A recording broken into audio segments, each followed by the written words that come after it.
महात्मा गांधी के 150वां जयंती के मौका में कांग्रेस पार्टी द्वारा गांधी विचार पदयात्रा के आयोजन करे जाते।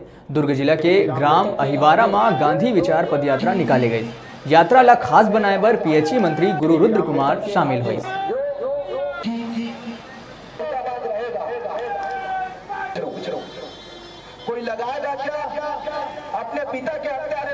आज जो गांधी विचार यात्रा निकली है, ये वार्ड क्रमांक 1 संतोषी मंदिर से लेकर के वार्ड क्रमांक 6 बस स्टैंड तक पहुंची है, जिसमें हमारे साथ इस क्षेत्र के विधायक और कैबिनेट मंत्री गुरु रुद्र कुमार जी भी उपस्थित हुए। हमारा उद्देश्य गांधी विचार यात्रा करने का सिर्फ इतना ही है कि हमें जो आज कांग्रेस पार्टी है, ये बरसों से गांधी जी के विचारों पर चलती आ रही है और आज के जितने युवा, आज की जो पीढ़ी है, वो भी हमारे साथ गांधी जी के विचारों पर चलती रहे।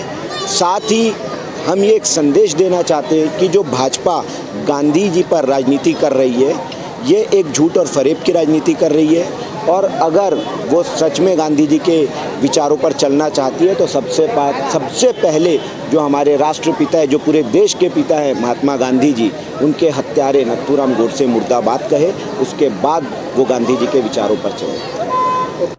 आज पद यात्रा था, महात्मा गांधी के विचार का पद यात्रा निकाले हैं। महात्मा गांधी के बारे में लोगों को जानकारी देना था। उनके 150 वर्ष की गांठ का हमने पद यात्रा के माध्यम से लोगों को जागृत करना चाहा। गांधीवाद हैं, गांधी के विचारों से ही लेकर हम लोग शांति से ही प्रचार प्रसार करेंगे और हमारे पार्टी को भारी से भारी मोहब्बत से विजय बनाएंगे। गांधी जी के एक विचार की बात नहीं है, उनके तो संपूर्ण जितने भी बात रही, उन्होंने जो बातें कही हमेशा लोगों के हित में, लोगों के विकास के लिए, परिवार के विकास के लिए और देश के विकास की बात की। तो मैं सबसे यही कहना चाहूँगा, बुराई को छोड़ के महात्मा गांधी जी के विचारों पे चले। भले सच्चाई का रास्ता थोड़ा मुश्किल होता है, लेकिन कामयाबी उसी में हासिल होती है।